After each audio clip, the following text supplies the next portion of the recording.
Ya estamos listos.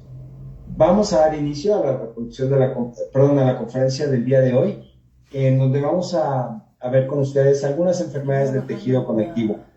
Esta conferencia online va a ser impartida por la doctora en ciencias María Teresa Benítez Rodríguez, directora de investigación en Laboratorios Mono. Bienvenida, doctora. Hola, gracias Ale. Hola, muy buenos días. Pues vamos a ver un tema que es pues bien importante, como todos creo, ¿no? No hay uno al que le podamos dar más relevancia porque todos, en la medida en que lo sufrimos, pues vamos viendo lo importante que es cada uno de ellos, ¿no? Eh, pues evidentemente hay algunos padecimientos que sí nos simbran y pues que nos ponen muy, incluso deprimidos, pues por el desenlace que generalmente se hace de ellos, ¿no?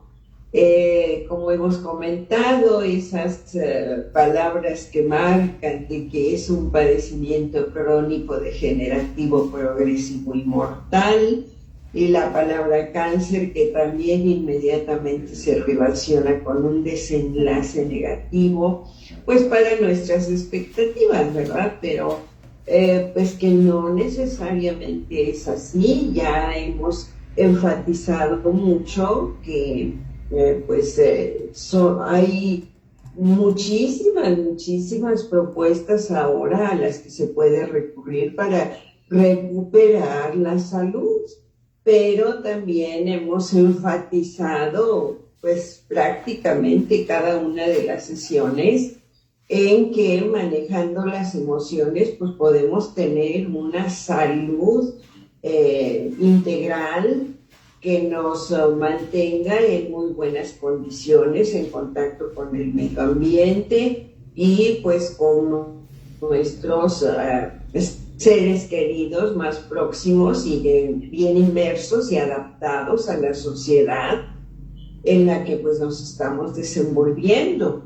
Así que la cuestión es que nos quitemos esos marcajes emocionales, esos sellos mentales, pues a los que nos ha acostumbrado nuestra sociedad, pero pues que definitivamente si nosotros vamos cambiando esas interpretaciones, vamos abriendo nuestras capacidades, sobre todo en conocimiento, que insisto tanto en que todo lo que nos tiene así es la desinformación o malinformación, porque una malinformación justamente es eso de que las enfermedades crónico-degenerativas no se pueden erradicar, y esa es una malinformación tan diseminada y la seguimos aceptando, la seguimos haciendo nuestra y pues se nos va haciendo normal cada vez estar peor y peor y peor cuando pues definitivamente eso no es cierto. Como les comento, hay infinidad de posibilidades ahora de salir adelante. Igual en esto que vamos a manejar hoy, pues la que es la máxima representante de estas enfermedades del tejido conjuntivo o conectivo, pues es la artritis. Y la artritis reumatoide, pues está clasificada o caracterizada así con una malinformación, nuevamente, de un padecimiento progresivo, gradual, incapacitante, y que lleva, pues evidentemente, a la muerte.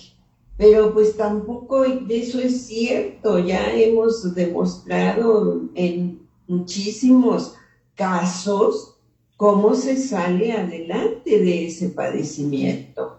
Entonces, hoy nos vamos a referir a un padecimiento en particular, sobre el que me hicieron una pregunta más o menos hace un mes, en el que me comentaron de un síndrome, el de Ehlers-Danlos, en el que les comenté, me sale completamente de mis capacidades, pero me puse a estudiar, me puse a buscarlo, y pues entra dentro de estas enfermedades del tejido conectivo.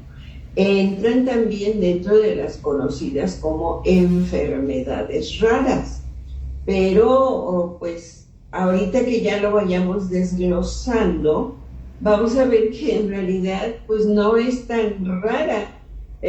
Lo que pasa es que hay diferentes niveles de desarrollo y eso es lo que no nos permite tenerla como un padecimiento, sino que pues se maneja incluso, vamos a ver que se utiliza en algunas actividades esa disfuncionalidad y pues hasta se le saca provecho realmente, pero nos vamos a dedicar hoy únicamente a esto y pues qué bueno que me dan temas a desarrollar porque pues les digo está muy correlacionada con otras muy comunes.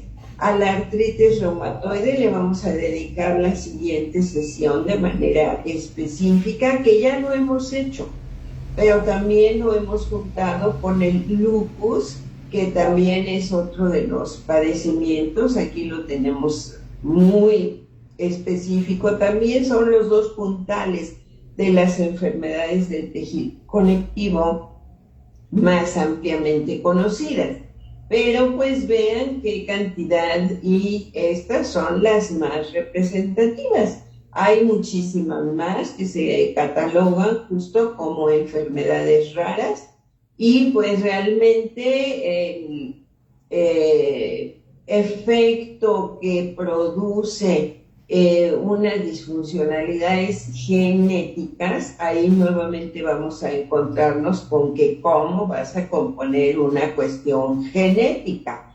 Pues no se compone la cuestión de restauración de la mutación del gen que da lugar al padecimiento, pero sí hay muchas formas de corregir esos problemas de una manera indirecta, utilizando todas estas moléculas que tienen pues ahora tan de moda, ¿no? La medicina regenerativa, en donde se están utilizando pues muchas herramientas que nos han demostrado que pueden soslayar los problemas genéticos y que se llega a una tal vez no curación del problema exacto, porque no vamos a cambiar la mutación, pero sí vamos a modificar los eventos dependientes de esa mutación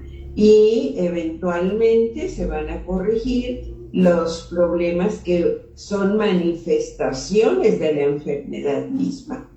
Entonces, este síndrome en realidad nunca lo había tenido de conocimiento para decir, aplícale el tratamiento, pero ya conociendo de qué se trata, pues definitivamente sí se va a mejorar muchísimo el problema, porque pues ya hemos visto los efectos, las actividades que desempeñan tanto las nucleasas como el pirofosfato de tiamina en esta ocasión, para que en estas condiciones en que encontramos a los pacientes con muchos problemas degenerativos, pues eventualmente espero que tengamos muy buenos resultados, que también es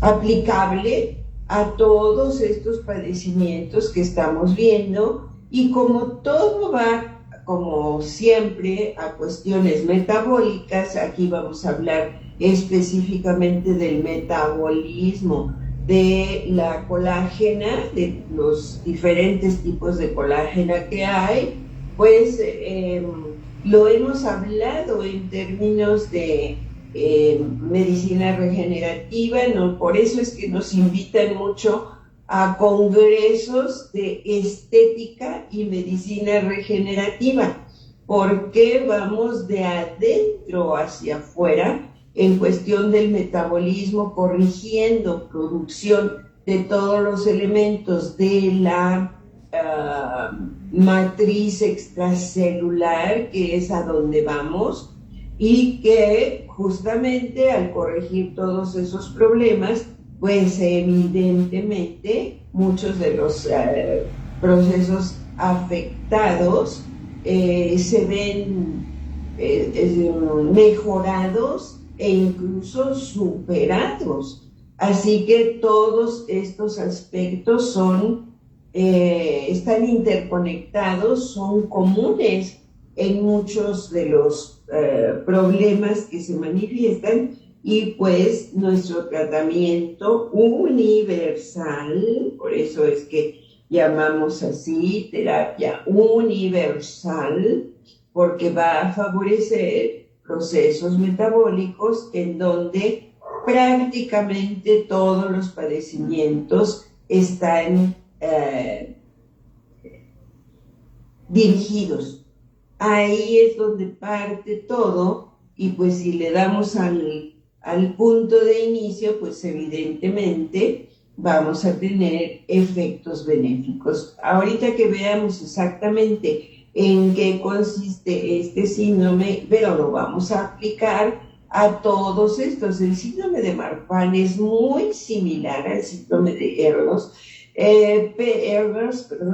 pero evidentemente sí tiene sus propias características, por eso es que están separados, pero sí hubo o hay condiciones en las que se pueden superponer algunos de los factores y entremezclar. Y si se ven, todos estos problemas tienen en común esto, que es la disfuncionalidad del tejido conectivo, para el cual pues vamos a empezar por conocer.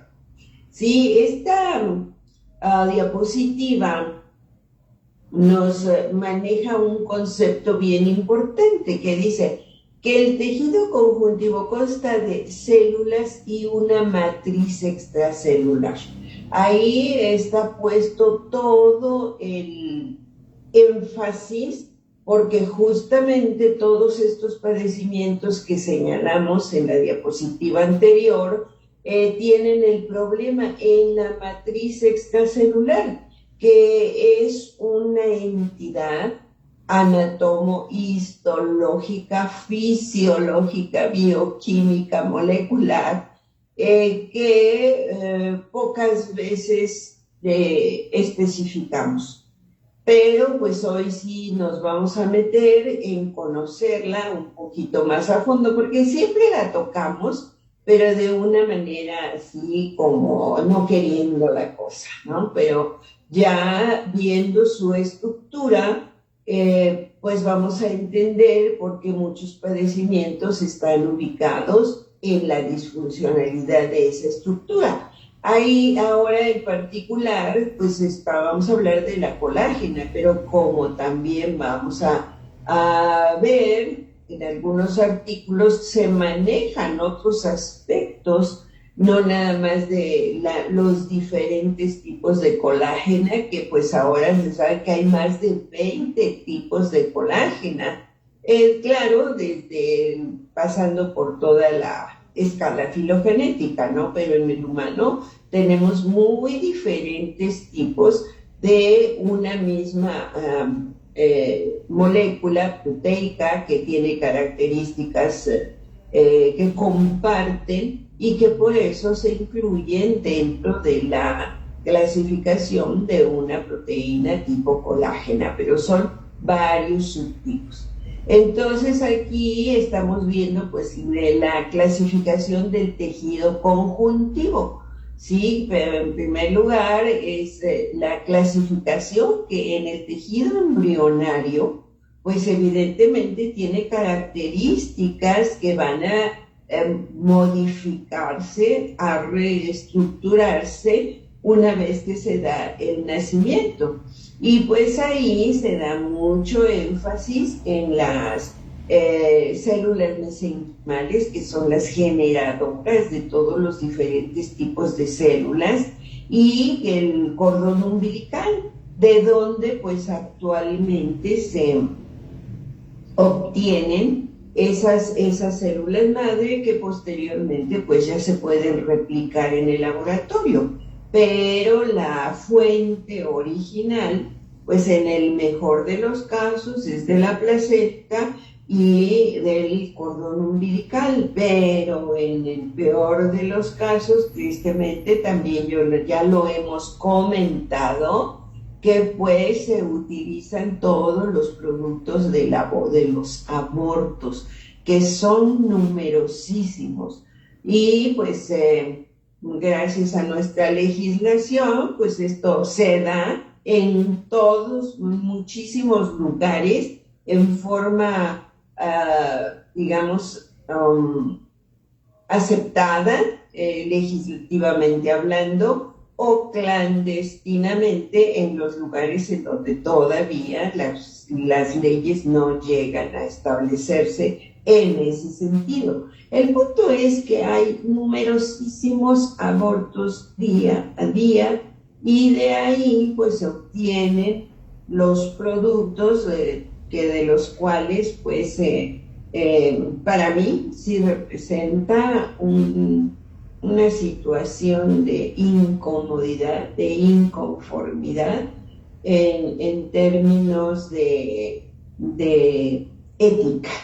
Ajá, entonces todo eso es la fuente de todas estas células mesenquimales, y las replicaciones ya se tienen pues en los laboratorios y se venden en muy alto costo actualmente, porque pues como es lo de moda, y sobre todo pues porque se ve que efectivamente sí tienen efecto positivo en la salud, y pues eso se entiende, como vamos a ver, que es lo que producen esas células primitivas en términos de diferenciación, ¿no? No primitivas en términos de evolución. Así que ese tejido conjuntivo del adulto pues se clasifica básicamente en laxo y denso, que se debe a la interacción de las células que lo conforman. Básicamente son los fibroblastos, los adipocitos, y todos sus productos, y sobre todo la matriz, y cómo interactúan en una forma de construcción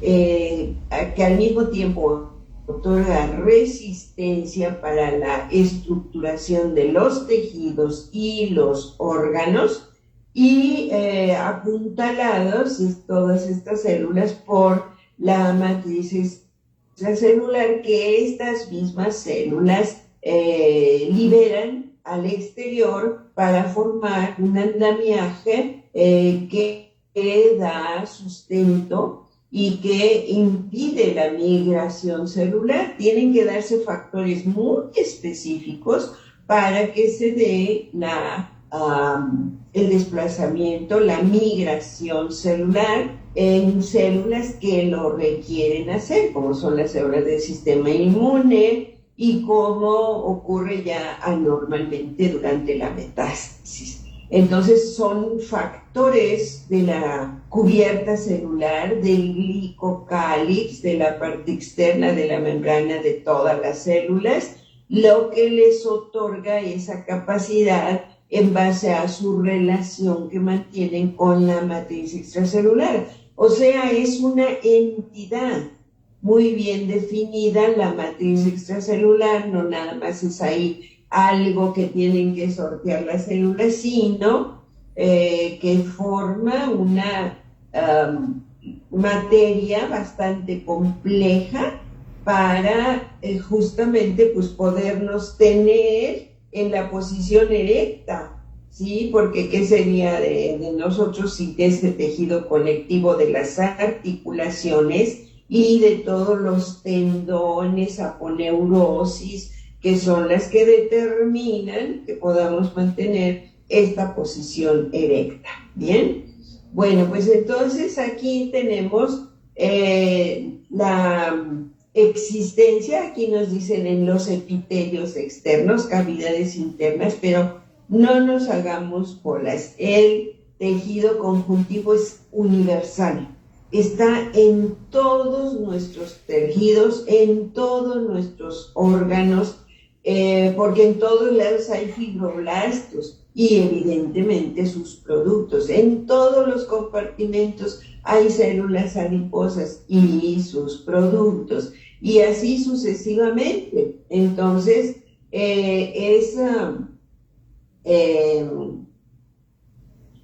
todo nuestro organismo en donde vamos a encontrar, porque aquí nos dice mucosas y submucosas, donde no tenemos mucosas, donde no tenemos submucosas, donde no tenemos tendones, donde no tenemos ligamentos, donde no tenemos todo ese tejido de sostén. Así que es ubicuo.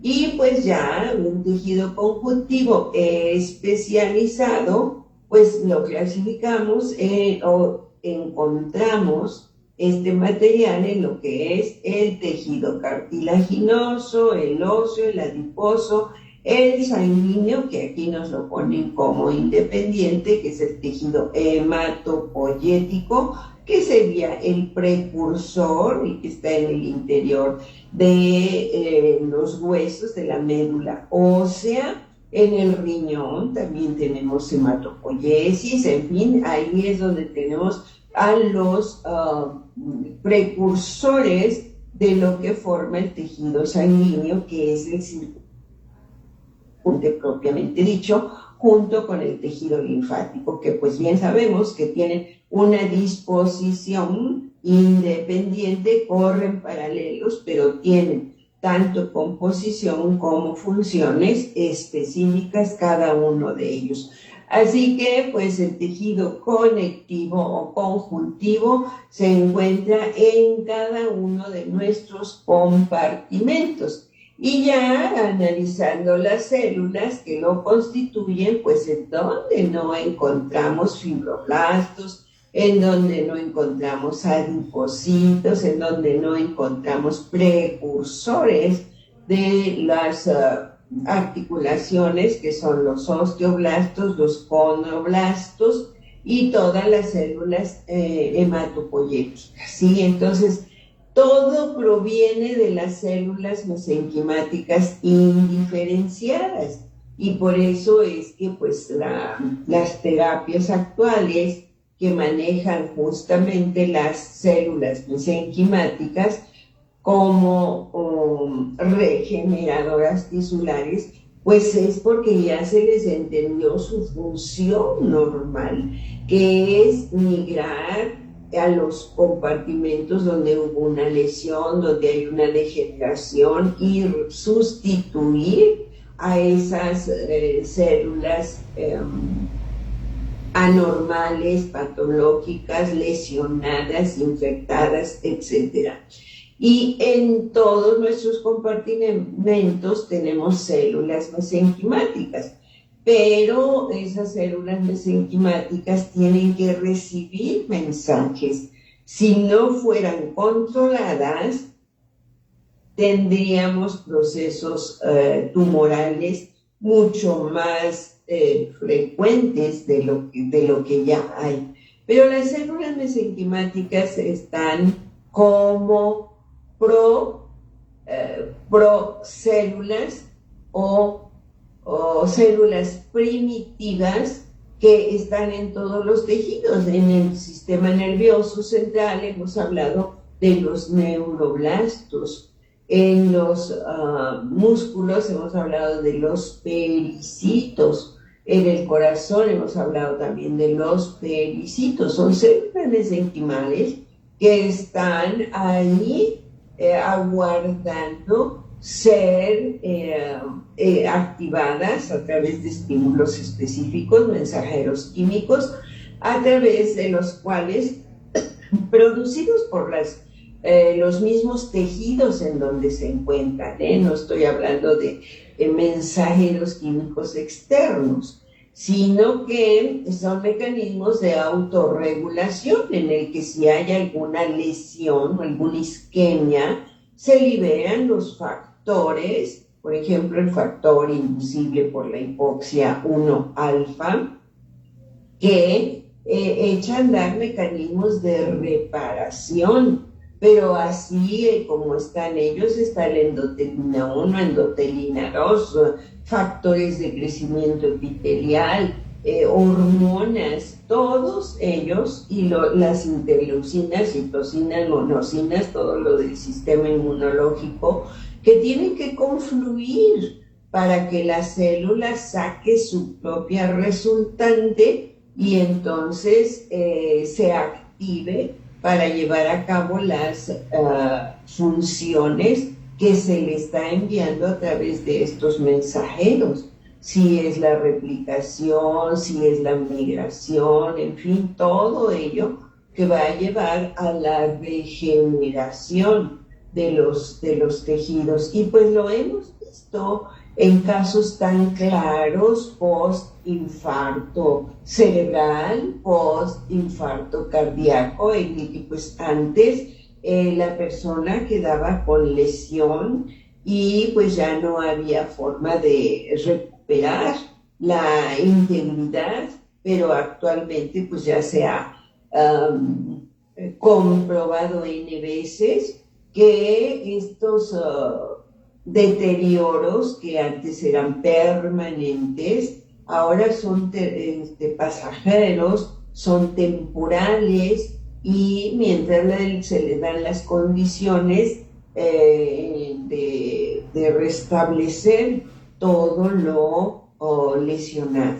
Así que pues hay muchos tipos de células, y recuerden que cada tipo de célula libera una andanada, pero andanada de mensajeros químicos a través de los cuales se hacen redes de señalización que van a llevar a la recuperación.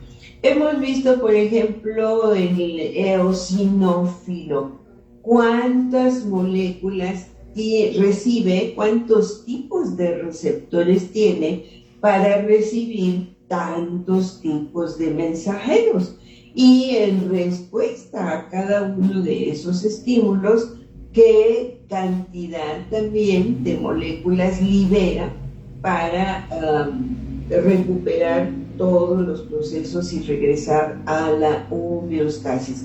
Así como lo vemos específicamente en el eosinófilo, ocurre con los basófilos, los neutrófilos, los eritrocitos, las plaquetas, todos, cada uno de los tipos de células que hay van a responder a la estimulación que reciban. ¿Y por qué es tan específica? Porque están, de acuerdo a su diferenciación, expresando receptores particulares que son los que hacen que se expresen redes de señalización internas que le están diciendo qué es lo que se necesita de todo lo que tiene, de todo lo que hace, qué se le está pidiendo en ese momento y qué es lo que va a proporcionar para regenerar o para responder a ese estímulo que se está generando en algún lugar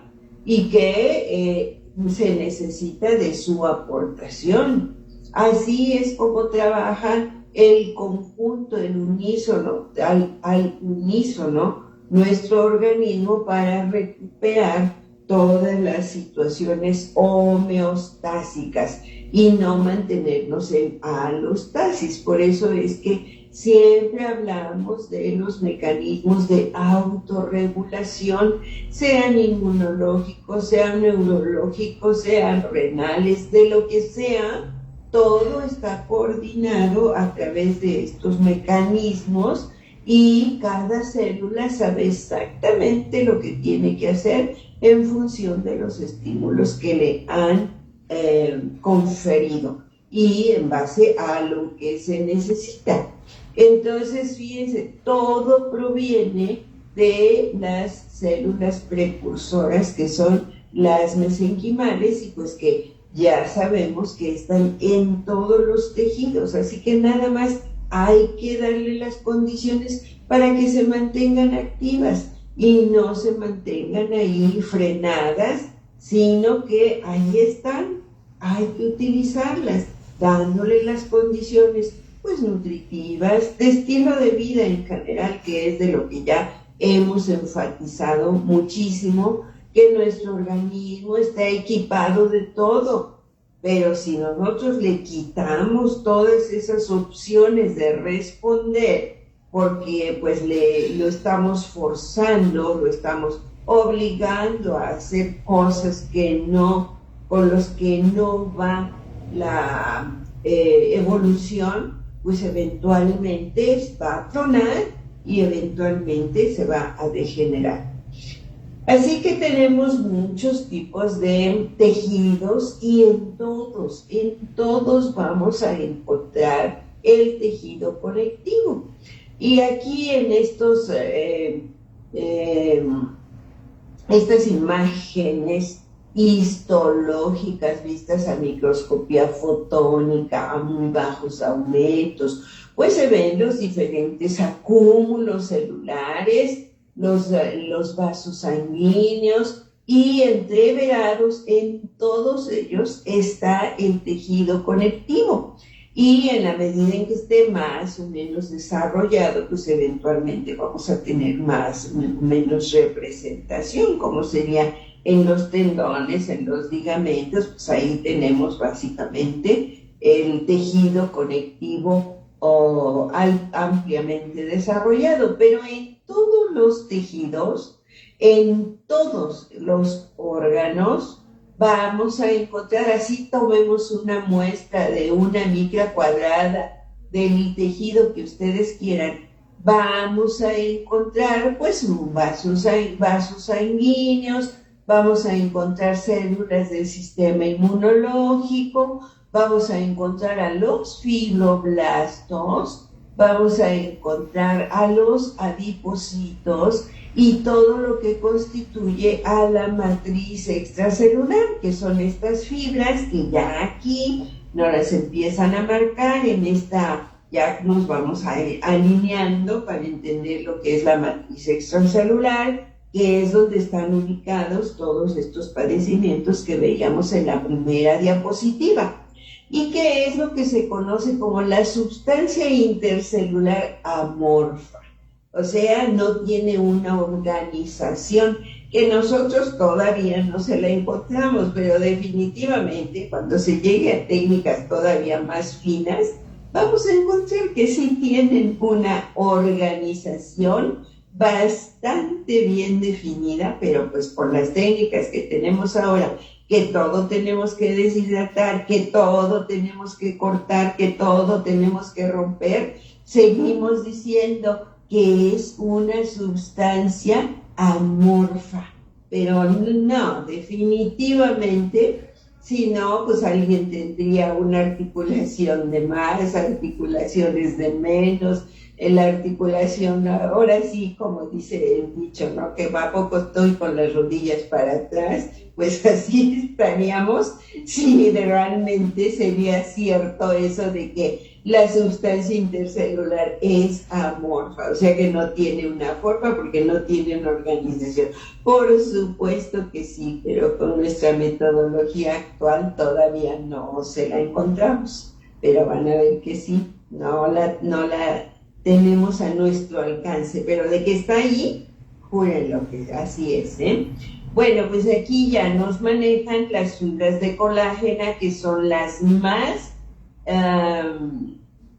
grandes en términos de dimensiones, no necesariamente las más numerosas, pero pues que son producidas por los fibroblastos, que aquí los tenemos, y las células endoteliales y los pericitos de los capilares, las fibras musculares lisas que rodean a los vasos sanguíneos ya de mayor calibre, las células adiposas, los macrófagos, todos ellos participan en la síntesis de la matriz extracelular, que no vamos a confundir con la parte extracelular, que es, digamos, el glucocálix o glicocálix, ¿no? Que es también una serie de compuestos que interactúan directamente con la matriz extracelular, que les digo, pues ahí dicen que es una materia amorfa, desde luego que no, tiene una comunicación estructural, es de apoyo.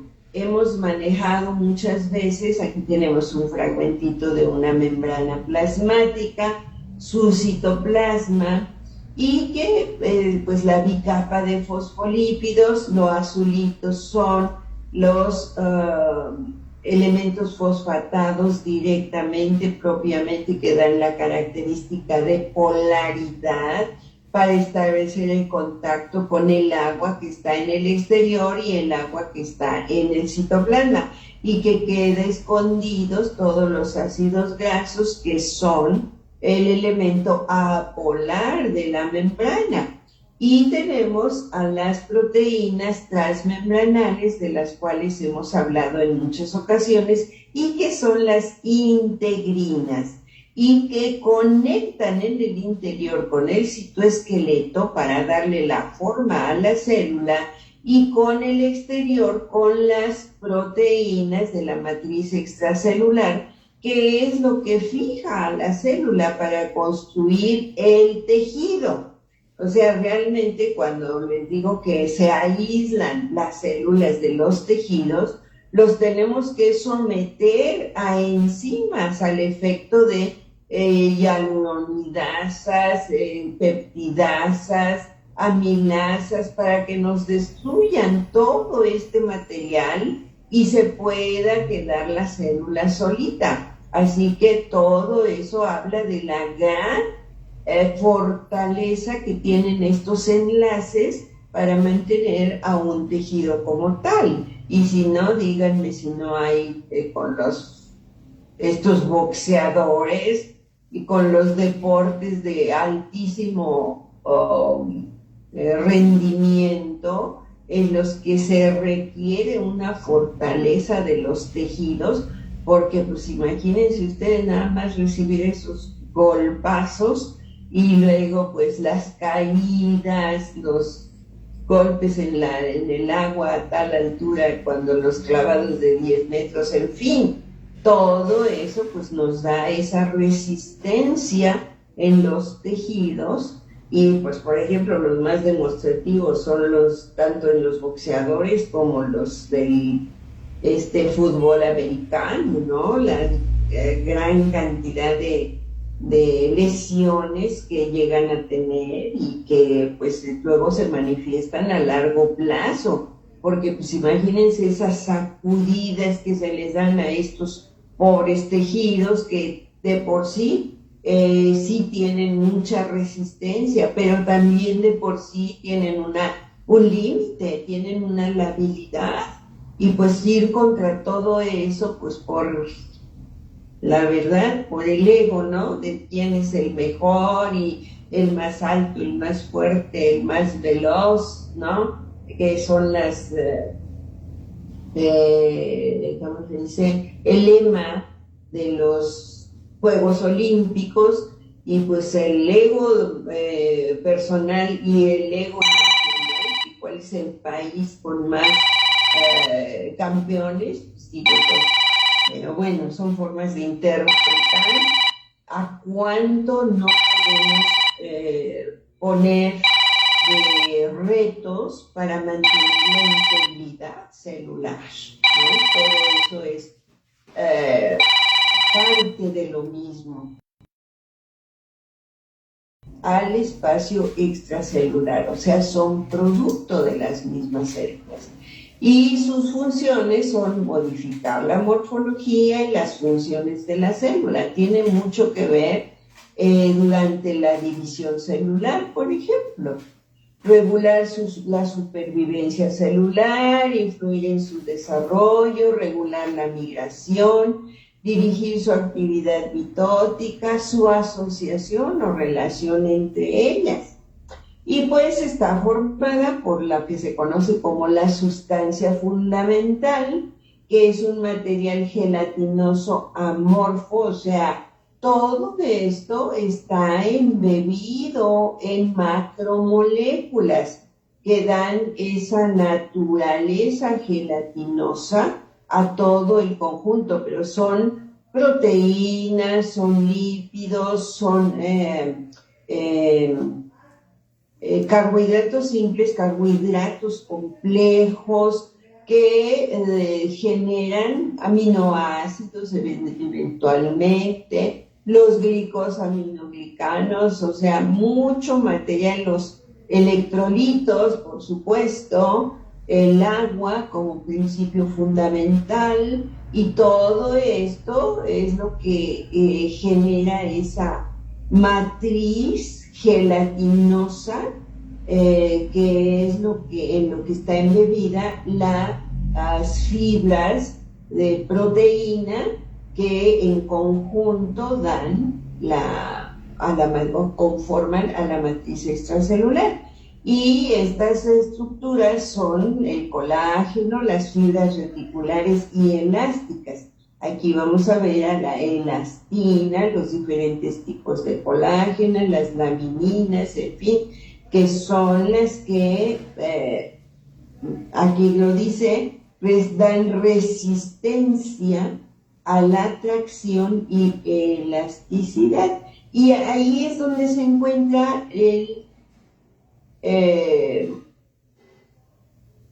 gen, o dentro de las alteraciones que presentan estos pacientes, es en la síntesis de esas proteínas, y que por lo tanto o están ausentes o están deficientes, con defectos, y su función es deficiente y ya no le proporcionan el papel de sustento a ese tejido conectivo, que es con lo que se conoce pues desde más de 2 siglos, ¿no?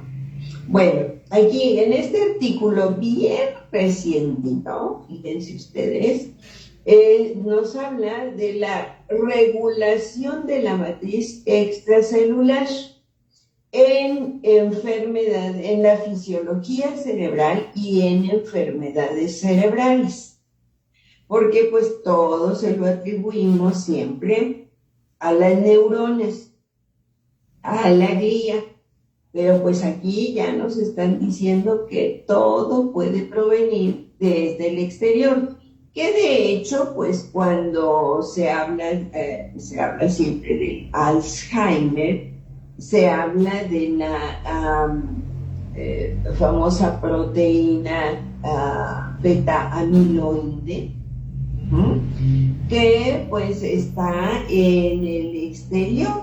Aquí entonces ponemos, para que no nos confundamos, una cosa es el glicocálix o glicocáliz, que es lo que les he mencionado siempre, que hagamos de cuenta que estamos viendo a un bosque desde un helicóptero, no ahora más moderno, desde un dron, ¿sí? Un dron que lo podemos mandar a una altura no muy considerable, y desde ahí se puede ver un bosquecito con árboles de muy diferentes tipos, arbustos, pasto, plantas, palmeras, etcétera, esa es la equivalente al glucocáliz. Así tenemos la membrana de cada una de nuestras células.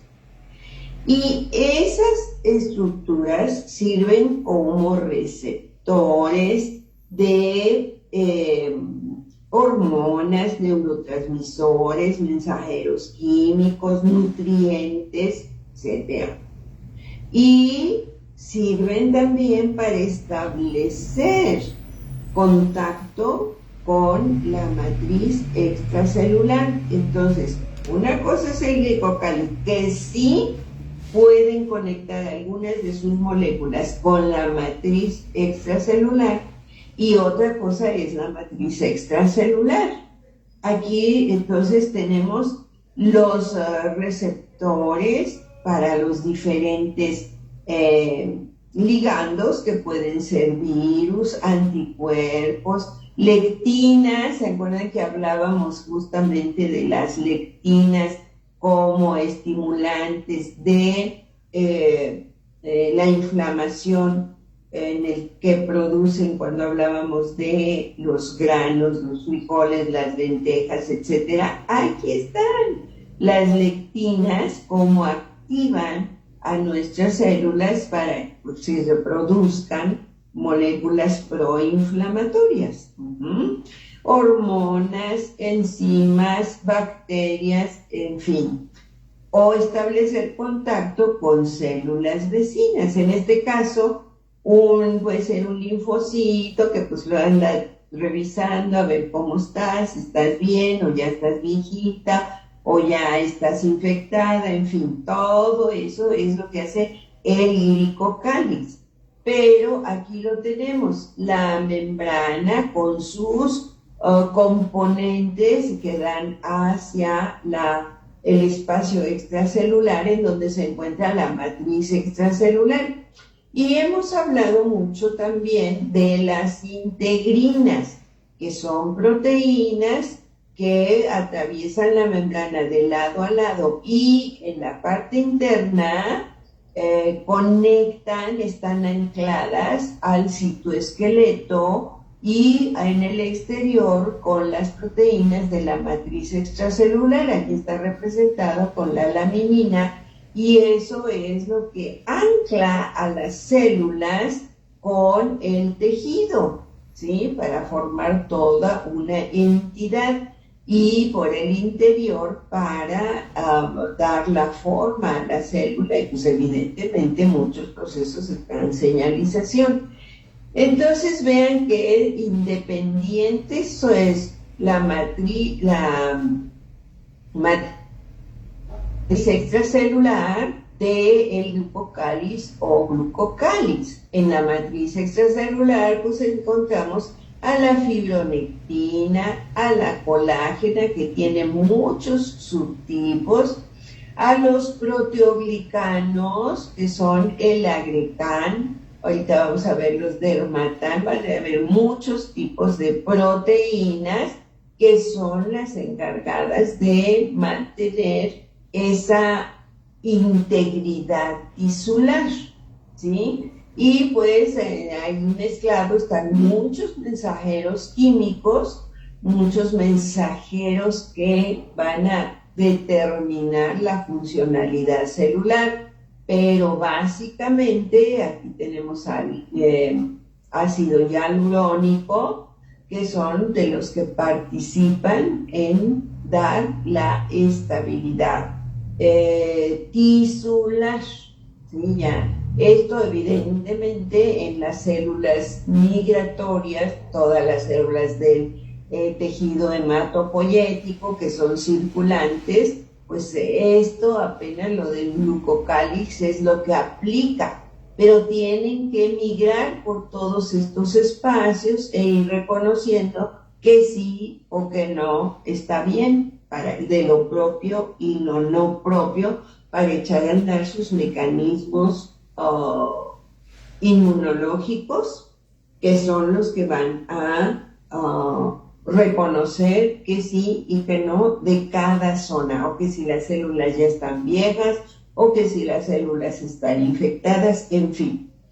Ahora, aquí tenemos pues, los principales componentes de la matriz extracelular, que son la colágena, los proteoglicanos, el ácido hialurónico o las hialuronanonas, que son derivados del ácido hialurónico, glicoproteínas, los diferentes tipos de lamininas, las elastinas, que pues obedecen mucho a la función que tienen, ¿no? Que son reticulares o son lineales o son entrecruzadas, y eso es lo que favorece la elasticidad cuando estamos estirando un músculo, en fin, todo esto lo hace tejido conectivo y la materia amorfa, fíjense, esto es no integrado en un fibroblasto, en un adipocito, es materia totalmente libre que nos permite que se deformen nuestras células, ¿sí? Ese es el papel de la sustancia amorfa de la matriz extracelular. Aquí tenemos otros componentes, estas todas son moléculas muy complejas. Aquí tenemos a los iones, los electrolitos, proteínas y factores de crecimiento, los receptores y acarreadores, todo lo que es. Uno de estos es la tenasina, subtipo 1, neurotransmisores, en fin, todo esto, la microglía, que también aquí la tenemos representada, son células migratorias, acuérdense que forman parte del sistema inmunológico neuronal, y justamente de todo eso nos habla este artículo, que la regulación de la matriz extracelular está a cargo pues de las propias neuronas, pero las células de la glía, la microglía en particular, que forma parte del sistema inmune neuronal, participa en la regulación de todo lo que es la matriz extracelular dentro del sistema nervioso. ¿Y qué ponderan en este artículo? Que muchas de las alteraciones, y pues ya lo veíamos desde la beta-amiloide, ¿no? Que se libera acá en el exterior, y que acá en el exterior es donde forman esas placas amiloideas que antes se pensaba que eran adentro de las neuronas, y no, son justamente aquí en la matriz extracelular. Las placas seniles, todo ese material, la lipofuscina, todos los materiales que se van ya acumulando en estos tejidos y que no se es capaz ya en esas condiciones de hacer esa depuración, pues por lo que estamos comiendo, por lo que estamos acumulando en términos de falta de movilidad, por el sedentarismo que ya se da por la misma edad, todos esos mecanismos de recambio basados principalmente en la inactividad y en el tipo de alimentación, es lo que ya impide que se lleven a cabo todos esos mecanismos reguladores, y se empiezan a acumular esos elementos que van a degenerar al tejido neuronal, las neurodegeneraciones. Así que todo está bien concatenadito. Bueno, pues aquí tenemos la membrana plasmática, tenemos a la glucocálix o glucocáliz, cómo interactúa en este caso pues con las fibras de colágena, con las fibras de la fibronectina a través de las integrinas. Y si nos acordamos que la integrina está por dentro, anclada al citoesqueleto, pues vemos cómo forman un andamiaje para mantener a esa célula bien firme. Aparte, recuerden ustedes la existencia de las uniones gap, las uniones estrechas, los desmosomas, todos esos procesos de interacción que son los que mantienen a un tejido como tal y no permiten que las células anden moviéndose a un lado y al otro o que se desprendan y que se haya, pues los desgarres que hay es porque forzamos demasiado a los músculos de que se contraiga demasiado, se acorte demasiado y esos tejidos de resistencia, por más laxo que sea, tiene un tope. Y si por un exceso de contracción, de acortamiento, por cargas excesivas, pues vamos a hacer que ese tejido se desgarre, que ese tejido se rompa, porque también todo tiene un límite, ¿sí? Y aquí están representadas de una manera muy didáctica la relación en cuanto a dimensiones. La colágena pues son las fibras más gruesas, más largas, cómo interactúan pues con las diferentes proteínas, ¿sí? La fibronectina, que es muchísimo, muy corta en relación, son dímeros, en relación a la colágena, la integrina, que son parte de la célula, los proteoglucanos, que son proteínas, lo verdecito, el centro, digamos, es la proteína, y glucanos son carbohidratos, todo esto que se ve como un tronco con sus ramas, y lo que vendrían siendo las hojas, pues son los carbohidratos. Y pues estas proteínas aquí en verdecito son las lamininas, que también hay varios tipos de ellas, y pues están mencionando todo lo que forma a ese tejido conjuntivo en su parte amorfa. Bien entrecomillado eso, por favor. Esperemos que en unos 10 años nos digan, pues todo eso que decías, qué mentira. Pero bueno, ahorita lo que hay es esto, y ven, es un artículo muy, muy reciente. Bueno, aquí nos dan ya una explicación de la estructura de cada una de las que están aquí representadas. El colágeno, que son un grupo de proteínas fibrosas presentes en la matriz extracelular. Su función es crear el armazón que hace de sostén a los tejidos.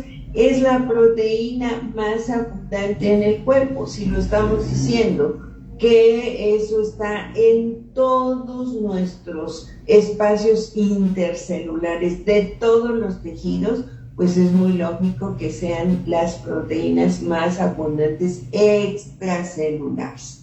Las lamininas, que están compuestas por 3 cadenas, de hecho, pues aquí están todas representadas, unidas por puentes disulfuro, une a las células epiteliales a la membrana basal. Acuérdense, las células epiteliales son las que se van descamando, se generan en la dermis, esto sería la epidermis, la dermis con su membrana basal, y que son las que mantienen ahí la producción de las que se van a ir recambiando, y que aquí en particular mencionan que están asociadas a la colágena 4, las integrinas, de las que ya sabemos bastante, la fibronectina, cuya función fundamental es la unión celular, pero evidentemente que acompaña a las células durante la migración, sobre todo en la etapa del desarrollo embrionario,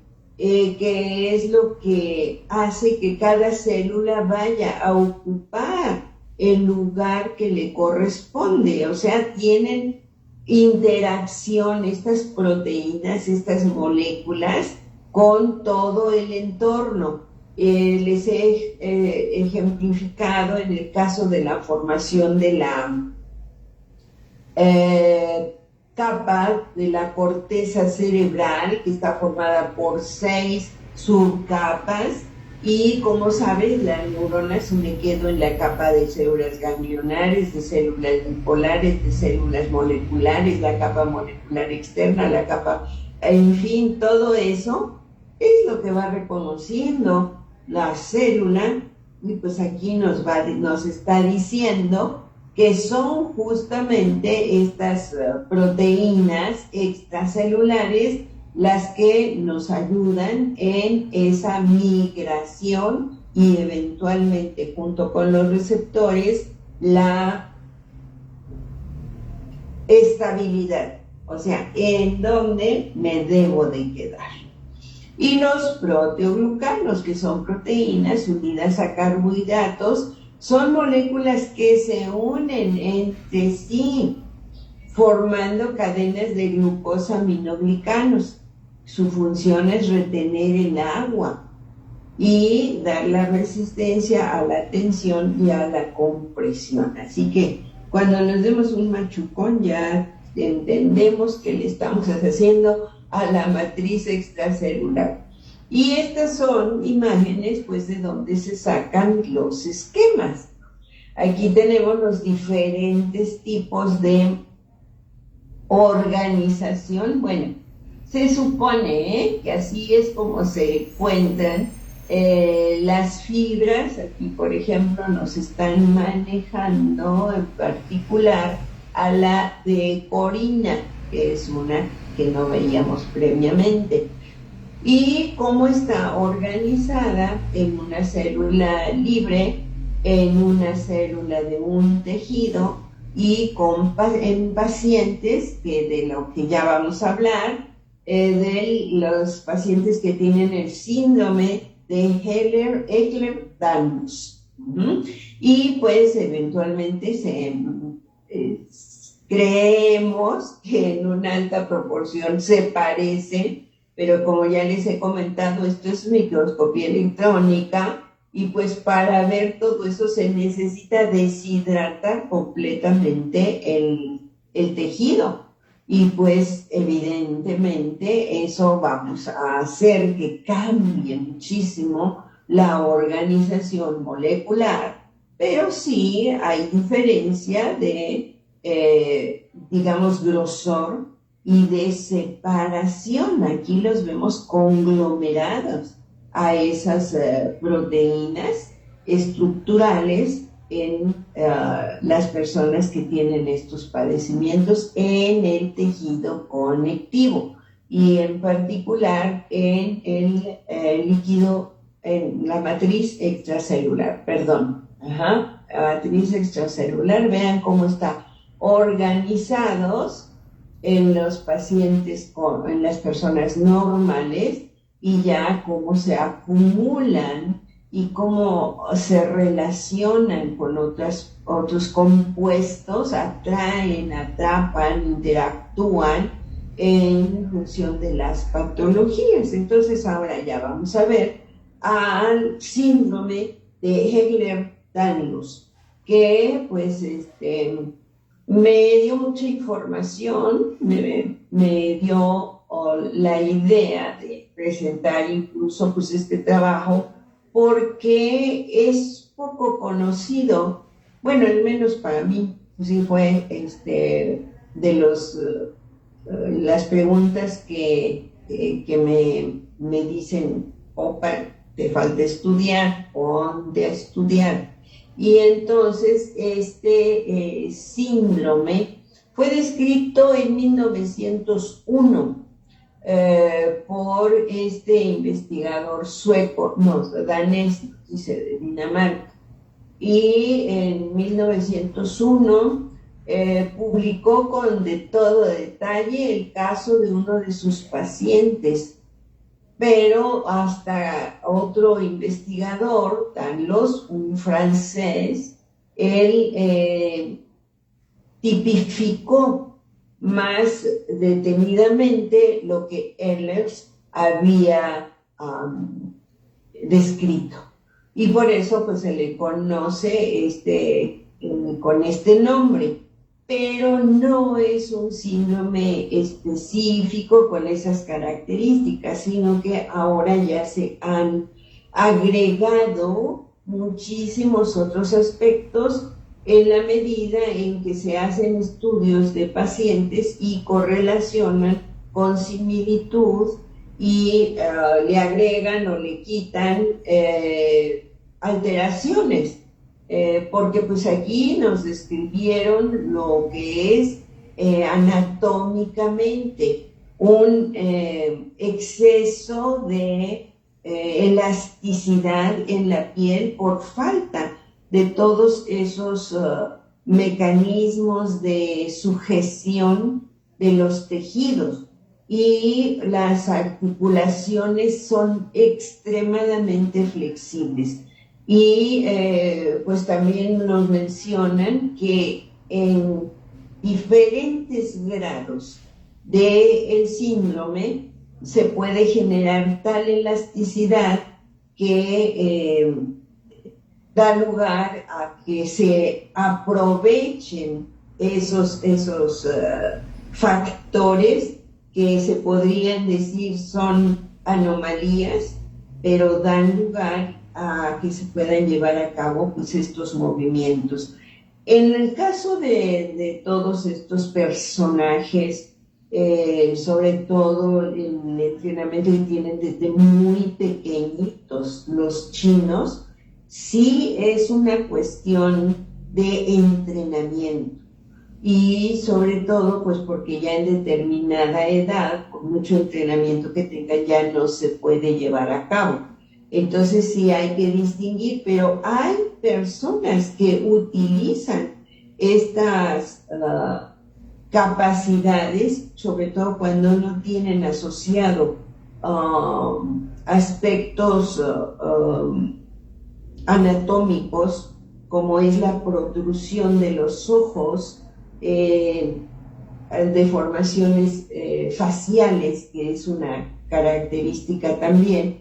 Pues entonces cuando se les hace el estudio genético, sí se encuentra la alteración, pero no implica que sea deslindado un síndrome de un entrenamiento, pues desde edades muy tempranas.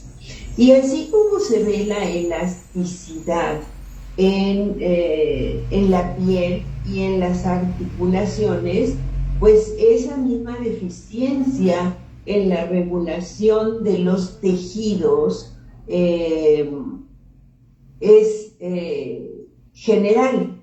Aquí, por ejemplo, en un artículo manifiestan la hiperelasticidad que muestran las valvas en base a la actividad de los músculos papilares. Acuérdense ustedes que los músculos papilares que están anclados en la base de los ventrículos y cuando se contraen los músculos papilares, que son estos, abren a las valvas. Y entonces la sangre pasa de las cavidades auriculares a las ventriculares. Cuando los músculos papilares se relajan, se cierran, imbrican las valvas y entonces se puede dar la contracción ventricular. Al mismo tiempo se abrieron las valvas de la válvula válvulas pulmonares y las aórticas, y entonces la sangre se va para allá.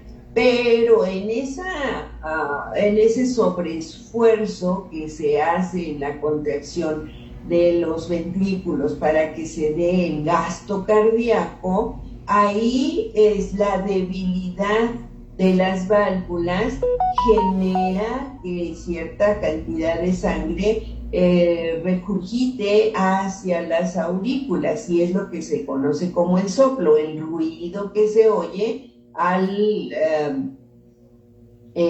rozar literalmente la sangre en lugares en donde no debe de haber flujo. Pero en estos pacientes, como hay flacidez tisular, pues eventualmente hay alteraciones en el gasto cardíaco y por lo tanto pues en la presión arterial, en la circulación sistémica y evidentemente también en la pulmonar, ¿verdad? Porque de aquí va para los pulmones. Y también son factibles de que se formen hernias por la debilidad que tienen todos los tejidos, en donde se genera presión o compresión, los tejidos ceden y entonces hay la posibilidad de conformación de hernias en los lugares más factibles de. Y pues evidentemente eso genera todas estas disfuncionalidades de la matriz extracelular, genera un dolor crónico porque pues los tejidos no tienen la capacidad de sostén permanente. Por la hiperelasticidad que tiene la piel, pues hay mucha fragilidad y por lo tanto lesiones permanentes, moretones. Los hematomas son muy frecuentes en todo el organismo, pero pues donde se manifiestan solo en el exterior y pues pueden ser en muchos lugares sin que haya un detonador de que hubo un golpe, un machucón o eso. Sin nada de eso se aparecen esos hematomas. Las articulaciones tienen movimientos excesivos. Entonces eso permite que se desplacen las articulaciones hasta puntos en el que pues, eventualmente se va a lesionar y va a haber unas luxaciones. Y pues por lo mismo, ruptura o fragilidad de los órganos internos, eventualmente pues todo lo que es sistema nervioso también va a disfuncionar y pues de repente puede haber una hipotensión ortostática, nada más de que se levanta de estar sentada la persona, se puede generar un problema mucho más serio. Y pues son muchísimas complicaciones a nivel del sistema nervioso, son las manifestaciones neurológicas, pueden haber migrañas, cefaleas sin ninguna razón. También se menciona que puede haber respuesta a estímulos de ruidos, o sea, hay hipersensibilidad. Estimulación fótica puede desencadenar todos esos malestares. La malformación de Chiari se refiere a que la hipófisis baja más de lo normal, o sea, ¿se acuerdan que es el esfenoides, ¿no? El hueso que tiene la silla turca en donde está instalada, depositada, sostenida la hipófisis. Y resulta que pues como los tejidos de sostén están debilitados, esa posición del hueso puede cambiar y mencionan que puede estar hasta 5 milímetros por debajo de lo que normalmente está la hipófisis, ¿no? La epífisis está más arriba.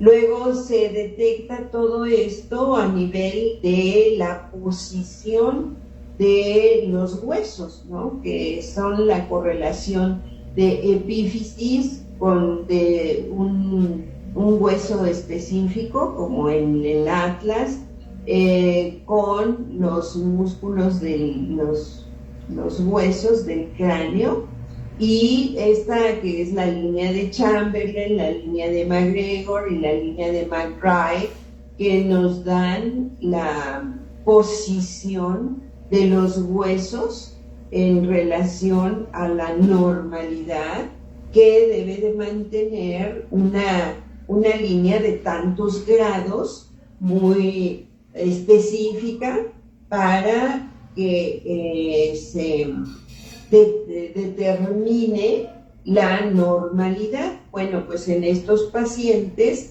el ángulo o la disposición de esa línea está totalmente modificada, como pueden ustedes ver aquí en estas imágenes, y todo es porque los tejidos de sostén del hueso pues no están con la dureza precisa para mantener esos espacios que son medibles, son mensurables y que nos mantienen dentro de la normalidad. Y pues aquí nos habla de la relación del atlas con el cráneo. Esos ligamentos no están de una manera firme, tienen movimiento, y eso impide que se mantengan estas condiciones óseas y que dan lugar pues a la sintomatología de dolor, de incapacidad de mantenerse sentado o en posición erecta por un determinado tiempo, en fin, la cifosis y las lesiones a nivel de la caja pélvica también da lugar, pues evidentemente, a compresiones que mantienen pues en el grito del dolor a los pacientes, ¿no? Es muy, muy complicado este padecimiento, sobre todo porque es difícil de diagnosticarse, pero sí hay forma de su diagnóstico. Y entonces el problema es en la síntesis de la colágena. Todo es proceso metabólico de la colágena. Para empezar, pues se debe de tener una buena dieta, ¿no? O sea, si ya se sabe que el problema es que la colágena no se está sintetizando adecuadamente, pues entonces la dieta, pero fíjense ustedes que hay una malinterpretación, ¿no? Y pues hay cápsulas de colágeno, ¿no? Y nos dicen, si te tomas 2 cápsulas en cada alimento para tu piel y que te vas a mantener esto y lo otro. Pues les cuento que la colágena es una proteína muy compleja, ¿cierto? Ahorita lo vamos a ver, aquí lo tenemos. Es todos los tipos de colágeno son moléculas muy complejas, y esto no va a pasar por el tracto digestivo y se va a ir a depositar abajo de tu piel, de tu cara sobre todo, que es donde la quieres, ¿no? Todo se tiene que degradar y pasa a aminoácidos, y nuestras células lo tienen que sintetizar. O sea que por más cápsulas y cucharadas de ácido hialurónico y de colágeno que nos pongamos, no va así la cosa. Tienen que primero el catabolismo, ¿cierto? Y entonces ya vamos a tener los aminoácidos, que son los precursores. Y fundamentalmente debemos de tener una reserva de aminoácidos. Entonces, ¿eso de dónde viene? Pues una dieta cetogénica, ¿no? Proteína, proteína, proteína. Entonces, ahí nos van a dar los aminoácidos, dentro de los cuales la glicina, y entonces si tomamos cápsulas de glicina es otra cosa, a que tomemos colágeno que nos dan, ¿no? Directamente, ¿no? Eso no, son aminoácidos. Y fíjense, la glicina constituye el 33% de la estructura del colágeno. Entonces, vámonos tras la glicina, no vayamos tras la colágeno. Y entonces, estos tienen que hidroxilarse. Si no están hidroxilados, no se puede formar la triple hélice que ya forma al colágeno. Y justamente el gen que está mutado es el que produce la hidroxilación para que se sintetice la colágena. Vean cuántos grupos hidroxilo en la molécula del procolágeno, ¿sí? Entonces necesitamos aminoácidos y el gen que está mutado en estos pacientes es el de la hidroxilasa, y que son varias hidroxilasas, pero bueno, hablamos así en términos generales. Y aquí tenemos ya cómo se organizan las fibras de colágena ya constituidas por las tres fibras, porque una de ellas, y aquí está en este artículo que es del 2017, nos está diciendo que en este cromosoma, el cromosoma 2, que es de los más grandes, acuérdense que está organizado el cariotipo por tamaño, el más grande es el cromosoma 1, le sigue el cromosoma 2, por tamaño, cuando está compactada toda la cromatina, formando los cromosomas cuando se está dividiendo la célula. En etapas de no división está la cromatina toda dispersa.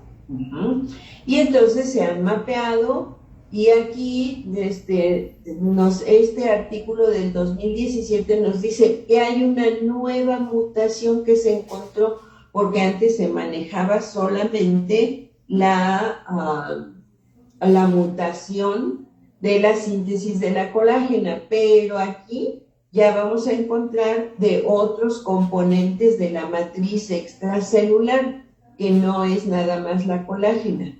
Y este síndrome se hereda, y es una herencia autosómica. Aquí nos manejan como autosómica dominante, o sea que los dos padres la deben de tener para que tenga en su descendencia, en el 50% de los descendientes. Pero en otros artículos nos manejan que no es dominante, o sea que, es dominante porque basta con que uno de los padres lo tenga para que lo transmita a los hijos. No se necesita ser que los dos padres tengan la mutación.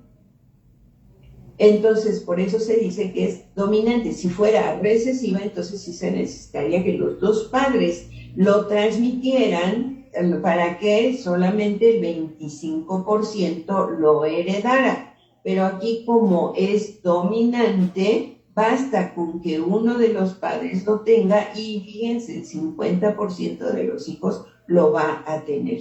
Y es esta mutación que está en el brazo largo, en el brazo Q, y es una posición del más o menos alrededor del locus 30, alrededor del locus 30 del brazo largo del cromosoma 2, en donde está el gen que codifica a la enzima que nos va a permitir la síntesis, todos los procesos de hidroxilación, y entonces la síntesis de las tres moléculas que se enrollan sobre sí mismas gracias a esos procesos de hidroxilación, y entonces ya tengamos a la colágena tal como la conocemos, ¿sí? Y entonces aquí nos dice ese artículo que el defecto de hidroxilación probablemente involucra colágenos distintos del colágeno 1, porque han visto justamente que no es nada más ese gen el que está alterado cuando se presenta. Pero en este otro artículo, aquí no puse por cierto la cita bibliográfica, Aquí nos dicen que una investigación en estos de la genética de estos pacientes ha encontrado que las otras características que son la baja estatura, los rasgos faciales y que desarrollen nada más muy poquitos dientes, no se debe únicamente a la falta de hidroxilación del colágeno. Ellos encuentran que el gen que codifica para la proteína que sirve como transportador de zinc también lo tienen alterado a algunos de estos pacientes. O sea, por eso ahora se habla de síndromes. No es nada más una sola característica como fue descrita por estos dos investigadores, sino que algunos muestran los rasgos faciales, otros no muestran rasgos faciales, nada más la hiperreactividad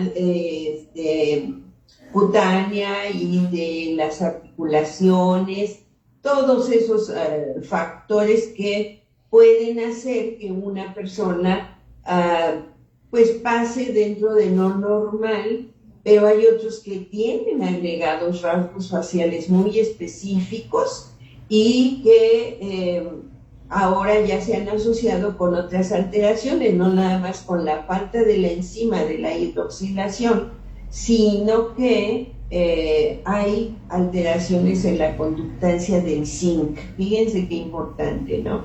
Entonces, aquí vemos los aminoácidos que van formando a la cadena, a las diferentes cadenas. No es la misma cadena unida 3 veces o enlazada 3 veces, sino tienen naturaleza diferente. Por eso se marcan con colores diferentes, si no tendría que ser la misma. Y pues el proceso es de la transcripción del gen, luego la traducción ya en los ribosomas, luego en esto se da todo aquí, sale del núcleo y se da en los ribosomas y luego en las cisternas del retículo endoplásmico que se conecta con la envoltura nuclear. ¿Se acuerdan que veíamos en la sesión pasada la importancia de la relación de las cisternas del retículo con la envoltura nuclear? Y de ahí ya pasa la preproteína a la proproteína a las cisternas del aparato de Golgi, en donde ya madura la proteína completa, y entonces a través de las microvesículas se exocita y ya la tenemos en el espacio extracelular para unirse con los otros componentes de la matriz extracelular y llevar a cabo toda su función de matriz extracelular, con todo lo que ya veíamos, ¿sí? Y pues aquí tenemos qué cantidad de colágena en particular tenemos por tejido. En el hueso desmineralizado, el 90% es colágeno. Tendones, 80-90%. En la piel, o sea, por debajo de la epidermis, 50-70%. Cartílago, 50-70%. En las arterias, del 10 al 25%. En los pulmones, el 10%, en el hígado el 4%. Lo mínimo es para mantener la estructura, pero pues en estos casos tienen una función importantísima todos estos elementos. Y todo eso proviene del fibroblasto. Bueno, también el adipocito, otras células participan, pero la principal fuente de los componentes de la matriz extracelular es el fibroblasto. Por eso hay fibroblastos en todos los compartimentos. Producen el ácido hialurónico, pues las enzimas que participan en todos los mecanismos de integridad, de degradación de la matriz extracelular, porque se tiene que estar recambiando, por eso tenemos que tener una ingesta de nutrimentos continua para formar la matriz extracelular, produciendo el colágeno, la elastina, los factores de crecimiento. El fibroblasto es la célula estrella en muchos aspectos, pero aquí es fundamental. En este artículo del 2017, ahí nos dicen que el dermatansulfato es otro de los componentes, otro de los alterados, defecto en el dermatansulfato es otro de los defectos en el síndrome de Ehlers-Danlos. Y aquí tenemos, les decía yo, que el esqueleto de la matriz extracelular pues son proteínas muy complejas a las que se unen carbohidratos. O sea, son los famosísimos glicosaminoglicanos, de los que también hablamos en la cubierta celular, en el glicocáliz. Pero en la matriz extracelular todavía son mucho más abundantes. Y pues aquí tenemos la fórmula: el conduitinsulfato, el dermatansulfato, el queratansulfato, heparin y heparansulfato y el hialuronato. Todos estos son los glicosaminoglicanos o glucosanos, también se conocen. Son carbohidratos que se unen a las proteínas, como la colágena, como la elastina, etcétera, ¿sí? Y ven ustedes, son, pues llaman el ácido glucurónico. ¿De dónde viene? De la glucosa. La galactosamina, ¿de dónde viene? De la galactosa. O sea, son derivados de carbohidratos simples.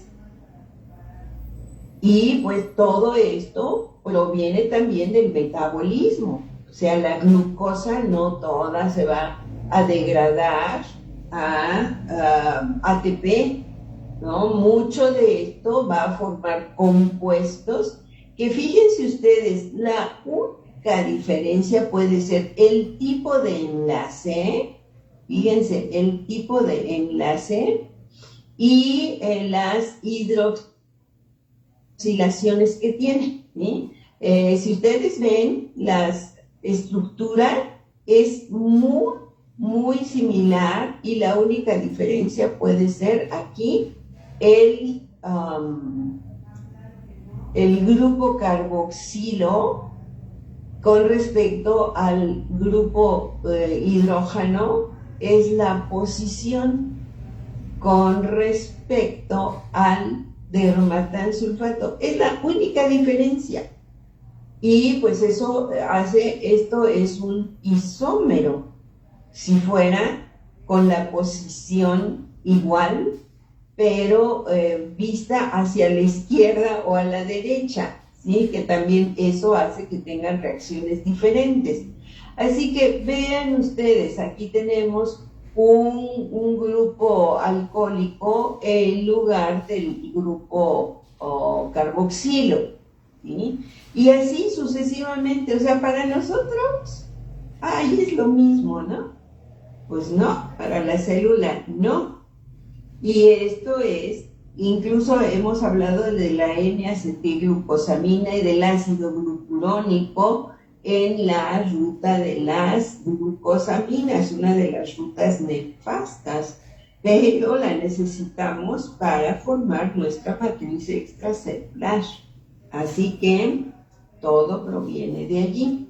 Y pues la reciente aportación es de que los transportadores o acarreadores o canales del zinc son los que están involucrados también en este síndrome. Y entonces ahí es donde viene la polémica. ¿Y cómo vas a componer esas cosas? ¿Cómo vas a arreglar todos esos problemas? Tal vez no se va a arreglar la cuestión, lo más seguro es que no se va a arreglar la cuestión genética, pero sí vamos a arreglar deficiencias generadas por esa mutación metabólicamente. Si nosotros vamos a dar nutrientes y vamos a proferir o a propiciar el metabolismo de estas moléculas, pues entonces estar apoyando en lo que los organismos estén deficientes. Le vamos a dar una calidad de vida totalmente diferente.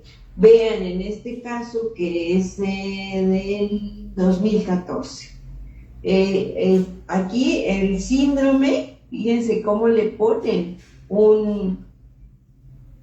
no sobrenombre, sino un agregado complementario que nos está refiriendo el problema principal que se presenta, que es en la espondilosis. O sea que tiene movilización, porque aquí básicamente en todos los pacientes el común denominador es las articulaciones que tienen movimientos, no podemos decir exagerados, más de lo normal, nada más. Ahí. Y entonces aquí, pues es en la columna vertebral en donde tienen el estudio que hicieron estos investigadores, y ellos buscaron la alteración, evidentemente, de las enzimas ya reportadas, y ellos además agregan que encontraron otra proteína mutada, el gen mutado, el gen que codifica para el transportador de zinc, que recuerden ustedes que también esto ya lo hemos visto, que hay varios transportadores de zinc. Canales, una cosa son los canales, que son los que se abren específicamente por mensajeros muy bien definidos, o bien los acarreadores, que son los que los bombean contra gradiente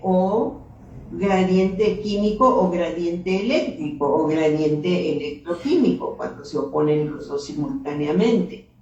Y entonces siempre se necesitan de los dos. Los canales que son específicos para el zinc, que se acuerdan ustedes que cada electrolito reconoce su propio canal por características fisicoquímicas de tamaño, de carga, todos los factores de la termodinámica, el famosísimo filtro de selección, que por aquí lo podríamos tener representado, que aquí está el filtro de selección, este es dimérico, entonces aquí tendríamos que tener el filtro de selección que determina que nada más pasen los iones de zinc por él y que no pase otro ion, por ejemplo el calcio y el magnesio, que también son dicatiónicos, no reúnen las características de carga, sí, pero no de tamaño, no de punto isoeléctrico, no de todos sus factores físico-químicos, que es lo que el filtro de selección reconoce. Se abre y lo deja moverse de acuerdo a su gradiente, pero luego ¿quién lo saca? El transportador. Y entonces aquí nos está hablando del mutante del transportador de zinc, específicamente el 13. Entonces todos esos eventos pues participan en la coordinación, en la integridad, para que pues todo se nos lleve de manera normal. ¿Cuántas veces no les he repetido que debemos de reconocer el milagro de que estemos aquí y luego todavía en salud? Ajá, porque dependemos de tantísimos, pero tantísimos factores que basta con que cambie uno de ellos y ya tenemos alteraciones, pero tremendas. Aquí nada más es la mutación de un gen que codifica para la síntesis de una enzima que va a repercutir en la síntesis de un tipo de colágeno. Y que con ello pues ya tenemos afectada la matriz extracelular. Y con ello ya tenemos afectada la estabilidad, la integridad tisular. Y esa integridad tisular pues nos va a repercutir en la funcionalidad de pues muchos aspectos, que si los tendones, que si la elasticidad de la piel, que si la elasticidad de las articulaciones, la integridad de las articulaciones, en fin, vean en qué papel tan, digamos, no voy a decir para nada insignificante, porque todo esto nos está hablando de la importancia de uno solo de ellos. Y ahora le agregan que también en algunos pacientes que han sido diagnosticados con esta patología, pues resulta que también hay alteraciones en los acarreadores, los transportadores del zinc. O sea, se tarda en regresar a su posición el zinc. Eso es lo que a final de cuentas repercute en esta patología. Así que pues les comento que cuando nosotros hablamos de que es un tratamiento universal, entramos ahí en la polémica, porque es lo que siempre se maneja, ¿no? Molécula que sirve para todo es que no sirve para nada. Yo creo que cuando ya tenemos toda esta información del conocimiento de las disfunciones a nivel molecular, a nivel celular, a nivel tisular, aquí tenemos extracelular, estamos hablando de una alteración extracelular en la matriz extracelular en particular, ¿no? Y eso porque no sabemos de la colágena, los efectos de estas mismas proteínas, además de la matriz extracelular. Pero definitivamente nuestros estudios en términos generales, que siempre que hablamos de metabolismo y en realidad muchísimos más de los padecimientos que no se consideran metabólicos, al final de cuentas van a repercutir ahí, porque pues la fisiología celular está fundamentada en la molécula que hasta ahora es la más representativa de todos, ahí sí, no hay excepción, algún evento en el que se diga el ATP queda de fuera, aquí no participa el ATP, no, es definitivo que esto sí es universal. Y si nosotros estamos dando las condiciones para que esta molécula que es universal se aporte, pues va a apuntalar cualquier padecimiento en un lugar o en otro, de una forma u otra, en una reacción u otra. En las células es indispensable, en todas. Así que ese es el fundamento del tratamiento. Aplíquenlo y pues ahora con el apoyo de la R-denuberasa, todo lo que se está describiendo en términos de la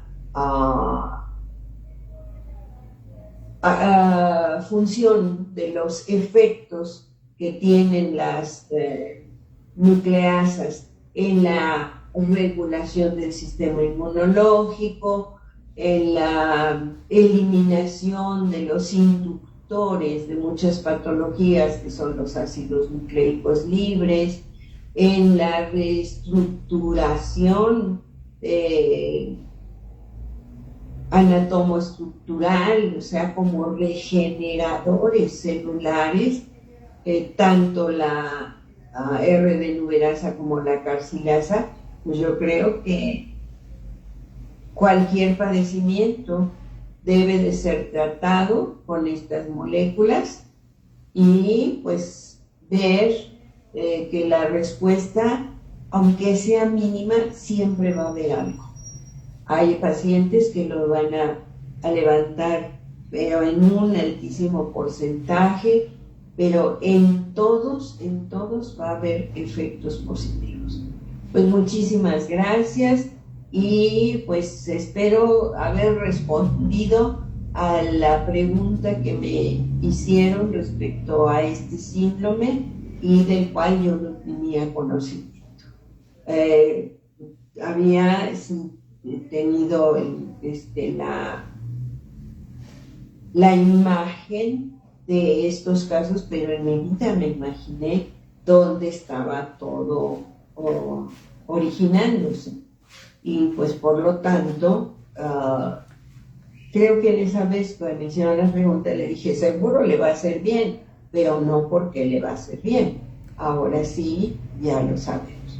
Muchísimas gracias. Y si tienen por ahí preguntitas, pues vamos a ver si las podemos resolver.